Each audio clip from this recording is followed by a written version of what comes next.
Heavenly Father, I do thank you for this day, Lord God, and I thank you for the many blessings you bestow upon all of us, Lord God. And I pray that you would just have your way in this service, that you would open everyone's hearts to receive the entire service.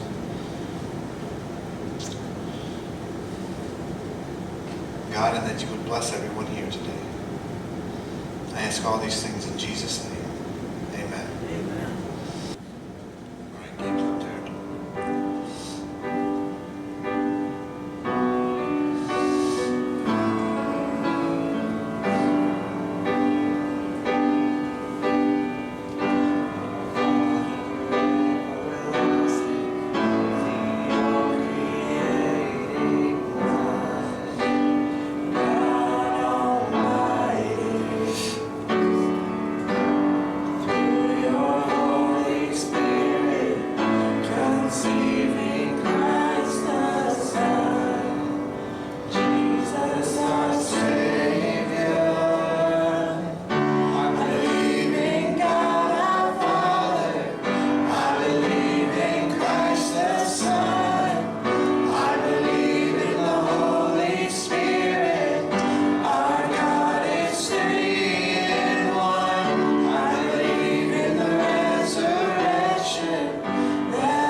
Can you go back 2 slides?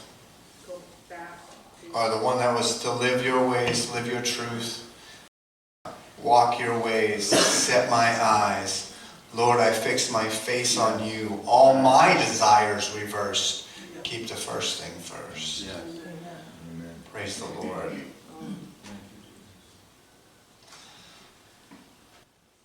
The words in that song are good, strong. And only when this is over, I'll fly away to a home on God's celestial shore. I'll fly away. Oh, I'll fly away, oh glory. I'll fly away. When I rise, hallelujah, to the sky, I'll fly away. I'll start new for weary days and then I'll fly away to a land where joy shall never end. I'll fly away. Oh, I'll fly away, oh glory. I'll fly away in the morning.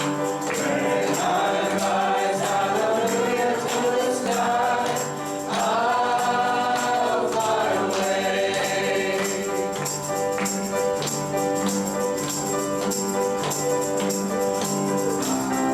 I'll fly away in the morning to us. Joy shall never end. I'll fly away. Oh, I'll fly away, oh glory. I'll fly away in the morning. When I rise, hallelujah, to the sky, I'll fly away.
Father, I do pray. I pray that my words be what you want me to say, Lord God. That I wouldn't just run off in error on my own thoughts, Lord God, but that your Spirit would lead me and I would follow. And God, I pray that you would open everyone's hearts to what is about to be spoken by you. I pray that it would be good soil, that it would cause growth, Lord God.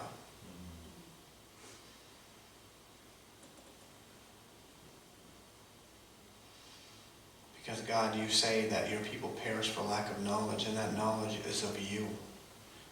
So God, help me to bring some knowledge and understanding of who you are and who you want us to be. I ask all these things in Jesus' name. Amen. Amen. So the title of my sermon today is Two Sons. And I say that because, well, I don't really want to explain it too much because the whole sermon is going to be about two types of sons. Maybe I should have put the word types, but it's two sons. No, it's fine. We'll just leave it the way it is. My first scripture is in Galatians 3:26 to 29. It says, For you are all sons of God through faith in Christ. For as many of you as were baptized into Christ, you have put on Christ. There is neither Jew nor Greek, there is neither slave nor free, there is neither male nor female, for you are all one in Christ Jesus. And if you are Christ, then you are Abraham's seed and heirs according to the promise. The biggest part of that scripture I really want to point out is the very first one. It says, For you are all sons of God through faith in Jesus Christ. Yeah. So therefore, if you have faith in Jesus Christ, if you have asked him to be your Lord and Savior, and you've put your faith in him, it says right there, you are a son. Ultimately, you have become a son and an heir by putting your faith in him.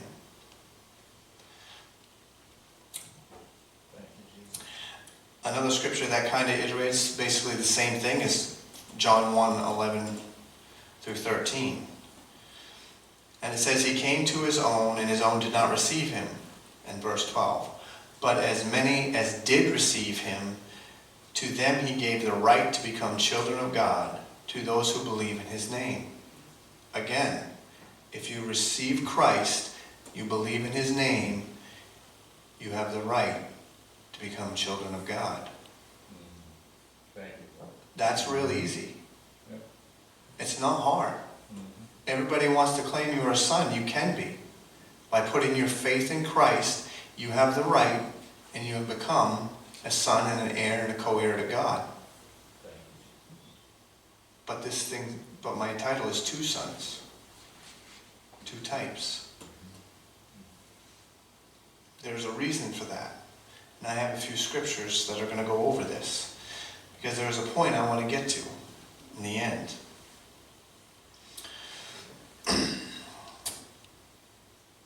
Luke 15, and this is the parable of the prodigal son. And I know everybody knows this parable, and I probably don't need to read the entire thing. But there's a point I want to make in here. It says, when he came to his senses, this is the prodigal son. Now the prodigal son, I left the first part out. He had taken what was rightfully his, and he ran away with it and did bad things with it. Whooped it up. Yeah, he whooped it up. He did bad things with what it was heired to him as being a son of this father. Okay? But and in the end, there was a famine in the land, and now he's eating pig slop because he has no food. So when he came to his senses, he said, How many of my father's hired servants have food to spare, and here I am starving to death? I will set out and go back to my father and say to him, Father, I have sinned against heaven and against you. I am no longer worthy to be called your son. Make me like one of your hired servants. So he got up and went to his father. But while he was still a long way off, his father saw him and was filled with compassion for him. He ran to his son, threw his arms around him, and kissed him. The son said to him, "Father, I have sinned against heaven and against you. I am no longer worthy to be called your son." But the father said to his servants, "Quick, bring the best robe and put it on him. Put a ring on his finger and sandals on his feet. Bring the fatted calf and kill it. Let's have a feast and celebrate. For this son of mine was dead and is alive again. He was lost and is found." So they began to celebrate. Now I want to point out, he was a son already. He was a son. But he'd squandered what he had been given. He used it the wrong way for ill-gotten gain.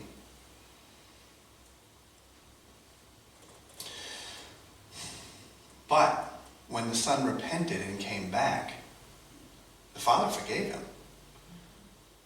And I will never say that God has given you something and you use it for the wrong reason. If you repent of your sins, God is faithful and just to forgive you of your sin. Yes, He will. Thank you, Jesus. I can't say he won't, because that would be a lie, because his word says he will. Yeah.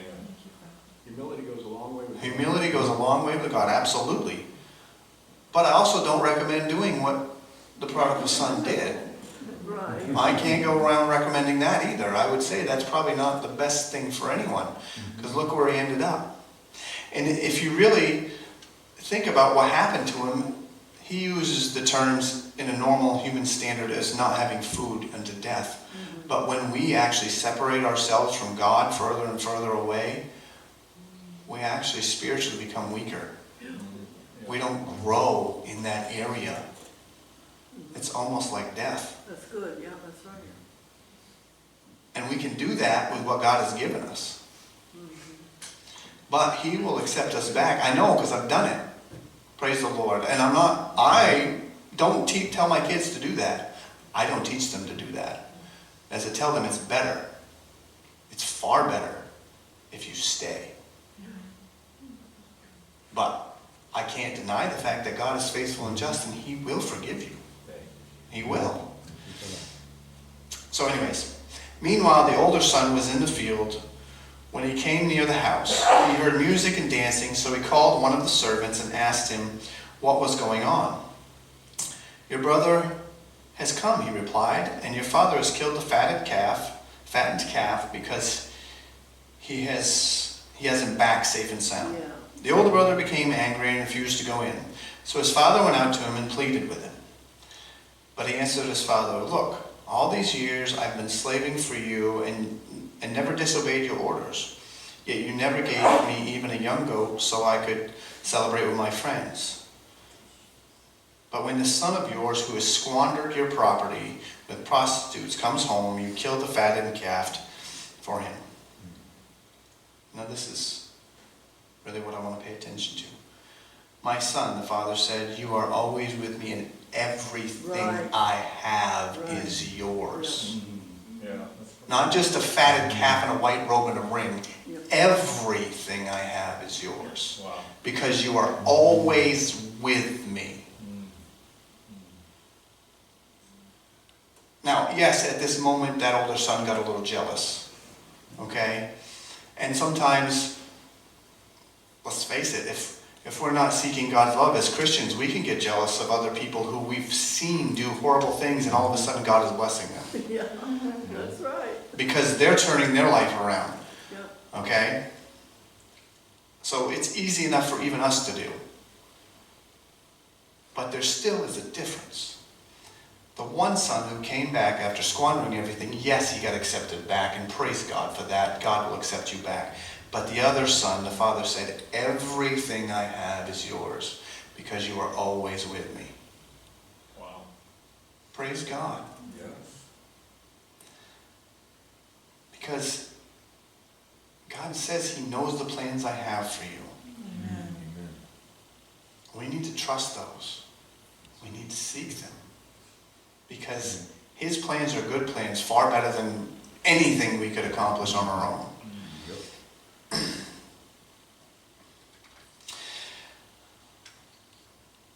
So that's the difference of two different sons right there. They were both sons of the Father. That never changed. Okay, not really. That never changed. They were both sons of the Father.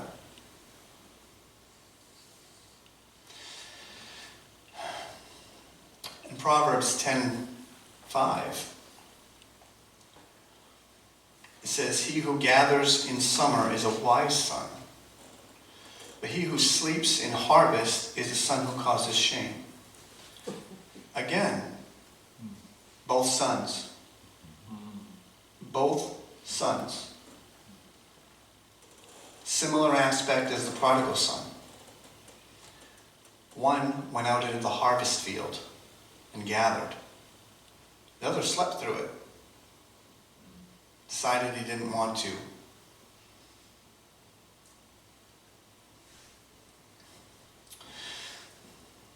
So both of these are sons. They are still sons, but one is following the Father's wishes and one is doing what he wants.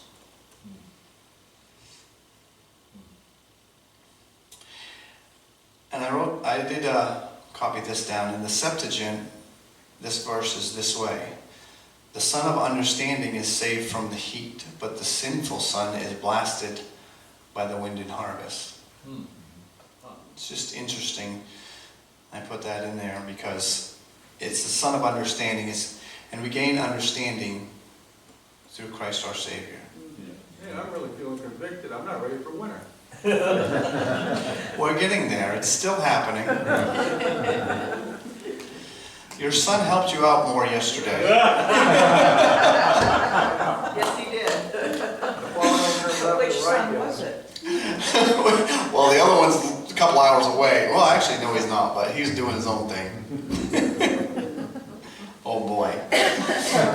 Anyway, let's not get into that. You want the next scripture?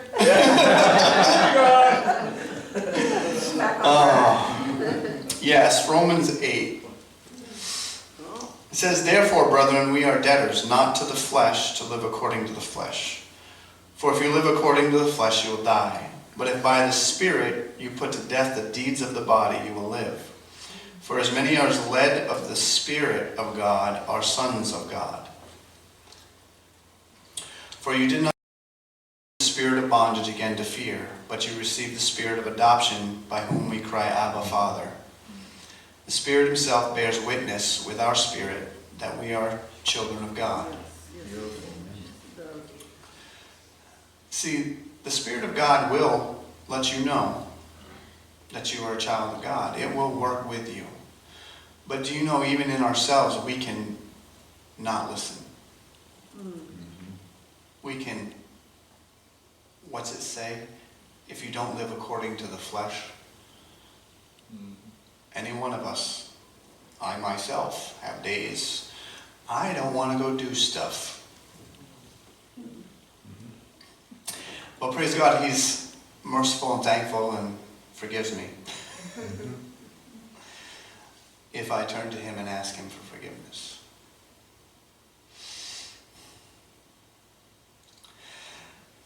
In Ephesians 2:8 it says, For by grace you have been saved through faith, and that not of yourselves, it is the gift of God, not of works, lest anyone should boast. For we are his workmanship, created in Christ Jesus for good works, which God prepared beforehand that we should walk in them. And I put this in there because I want to go back to Proverbs 10:5, where it says, He who gathers in the summer is a wise son, but he who sleeps in the harvest causes shame. You know, as I was preparing this whole message, this whole thought came to me about being a son. Do you know my sons did nothing to become my sons? Absolutely nothing. They didn't do a thing to become my sons. There was nothing they could have done to become my sons. It wasn't in their control. That was between God and my wife and I. There is no work they could have done. But at the same point, there's plenty of work they could do to squander that. There's plenty of things they could do. Praise God, I'm glad that they're good kids. They really are, and I know that. Everybody tells me that, and I know they are. Yeah, sure, we don't do everything perfect. God knows that we're not perfect. He really knows that we're not perfect. But He asks us to go gather in the summertime, to be a wise son, to actually seek Him, to not just go to sleep and squander everything that He's given us. Just like I ask my kids that the good things I try to instill in them and what I try to build up in the name of Anthony Phillips, which my sons are completely related to. They can try to run away from it, but there's a point they're related to it. Because they're my sons. They can't fully escape it. And if I'm a good father, which I try to be, again, not perfect. I do sometimes mess up. But I try to build it up so that my name, when they relate to it, is something of good value. And when we relate as children of God to God, He's God. He's got good things set aside for us. He wants us to know and understand. He doesn't leave us in the dark. But He tries to come along with us and coax us into good things through His Spirit. He tries to lead and guide us. But at some point, I can lead and guide my children as much as I want. It's whether they're willing to accept it and follow it. Ultimately is what it comes down to. So, let's be honest. If say at 25, God forbid, my sons go out and do things like what happened in Lewiston, what am I going to do? Am I going to be excitedly proud that they did that? Probably not. Probably not. But if I turn around and they're, I don't know, an EMT is a good, let's just call that. They're doing good things. There's nothing wrong with that. They're helping people who are in trouble. Would I be more proud of that? Of course I would. This is the point I'm trying to get to with two sons. And I know this isn't always necessarily easy to think about, but we are, if we believe in Christ, we are children of God. What are we doing with that name? Good, that's good. What are we doing with that name?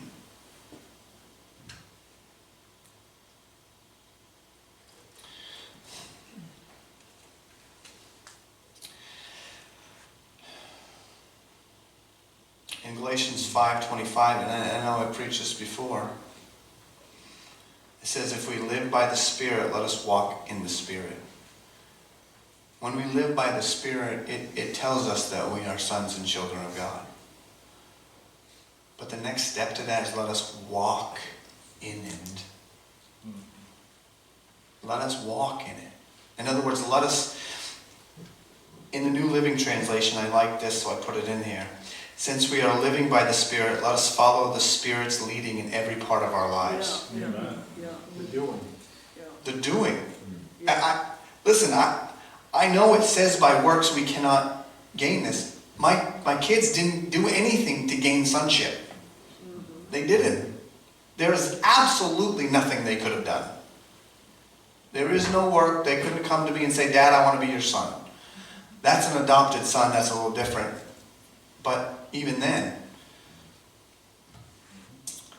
but there's no work they could have done to become sons. It was all done for them already. Thank you, Jesus. But the next question is, what are they doing with it? What are we doing with it?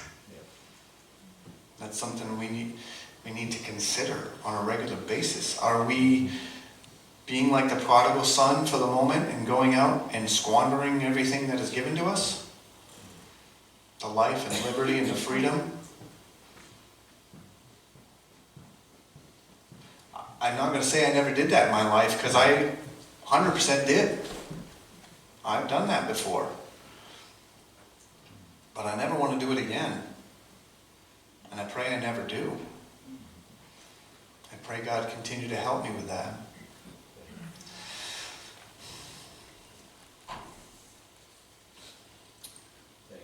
In 1 Corinthians 3, it says, "For we are God's fellow workers. You are God's field, you are God's building. According to the grace of God which was given to me as a wise master builder, I have," this is Paul talking to the Corinthians, "I have laid the foundation and another builds on it. But let each one take heed how he builds on it. For no other foundation can anyone lay than that which is laid, which is Jesus Christ. Now if anyone builds on this foundation with gold, silver, precious stone, wood, hay, or straw, each one's work will become clear, for the day will declare it. Because it will be revealed by fire, and the fire will test each one's work, of what sort it is. If anyone's work which he has built on it endures, he will receive a reward.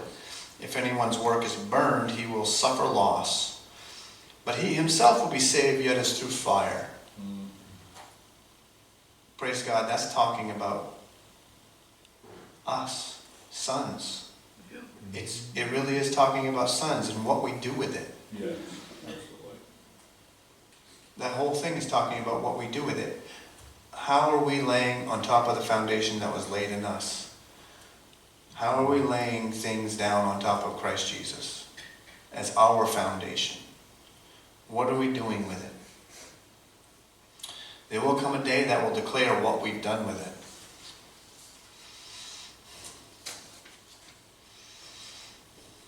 Thank you, Jesus. Good preaching. Let's see where I was. And I put this up here, 1 Corinthians 3:13. Right? Yes.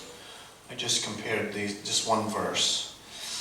It says, "For every man's," in the King James Bible, it says, "Every man's work shall be made manifest, for the day shall declare it.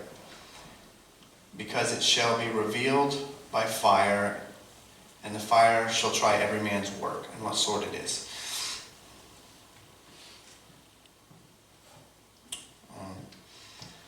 And each one's work, in New King James says, "Each one's work will become clear, for the day will declare it. It shall be revealed by fire." Okay, that didn't really fit what I wanted. But your work and what you do, laying on the foundation of Christ, will be revealed. And I keep going back to Proverbs 10:5 when it says, "He who gathers in the summer is a wise son, or he who goes out to harvest is a wise son. But he who sleeps through the harvest brings shame." But they're still both sons. It kind of goes along with the talent parable. When God gave us each talents, and what did we do with them? Did we bury it in the sand? Say, "Lord, I still have it.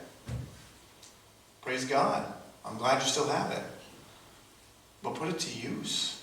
Let's go out and do something with it."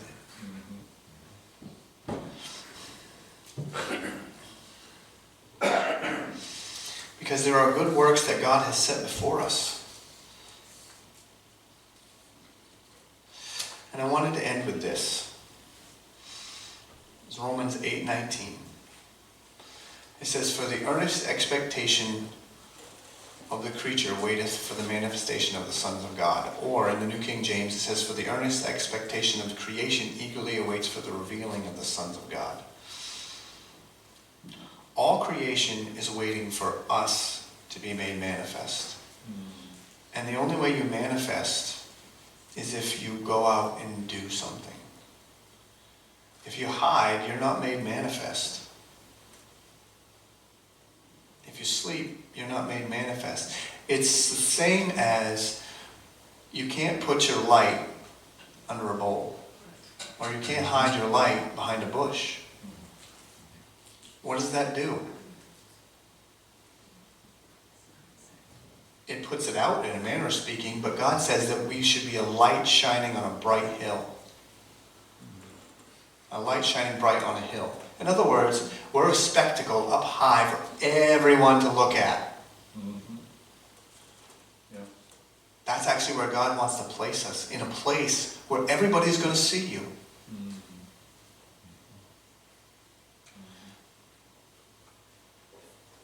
He wants us to be sons that go out and spread his name and put it out there. Thank you, Jesus. What do you got, Dylan? I don't know if you're familiar with geography, but there's normally a cloudy side of a hill, shaded side. Not if there's a light on top of it shining everywhere. Amen.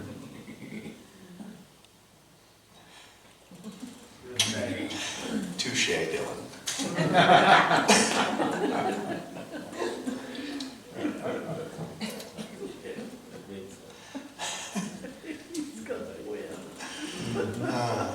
Praise the Lord. That's good. Thank you, Lord, for that. But the whole point I really wanted to make is the point of two sons. And what are we doing with the name of being sons of God? Because you are. If you put your faith in Christ and you ask him to be your Lord and Savior, he has given you the right and the ability to become a son of God. Or a daughter. I should say that too. Let's not leave the women out. A child. He has given us that right. Let's not squander it. Mm-hmm. Let's not squander it. Let's be the good son who seeks him out. Like I said, I'm not expecting us to be perfect every day of our lives, but let's not fight against it anymore. Maybe that's something I should say, is just to stop fighting against what God is asking you to do. Because the more we fight it, we're actually just hindering the good things that God wants to do for the people around us. That's right. Because he wants us. The word says he would that everyone would be saved. How's he going to do that? He works through every person in this building, including myself. Because there are people that all of you can reach that I'm never going to reach. Because you see him and I don't. It's plain and simple. Yeah. Not even Jesus saw everybody in the world. He set forth a pattern to keep going. Is what he did. That's really what he did. He set forth a pattern to keep going, and is to keep going in everyone who starts to believe in Christ. So let's be the wise son, because Jesus also said, look to the fields because they are ripe with harvest. But let's be led by the Spirit and walk in it. Let's accept Christ as your Savior and actually grasp a hold of that and what that really means. Just try not to use it flippantly and just say, well, he's my Savior, I'm saved. Thank God. It's the biggest miracle, period. The Bible, Jesus even said that your name be written down in the book of life is the greatest miracle. Thank you, Lord, that he did that. But let's not stop there. He didn't tell us to say quit and be like, okay, you're happy, you're good. Let's be a son that pursues our Father and works for him and does things for him.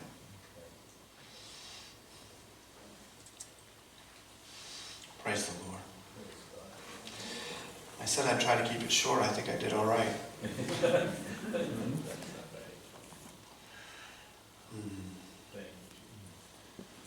Dear Heavenly Father, I do pray that I know this message is not necessarily the easiest, but God, I pray that our hearts would be open to it. Because God, you are a good Father to us. You do so many good things for us. Beyond what we can imagine, we even see, we even understand. God, I pray that our love could grow to reciprocate that back. To want to give back to you. I thank you for all you do, Lord God, and I pray that you would also bless this food after the service. I ask all these things in Jesus' name. Amen. Amen.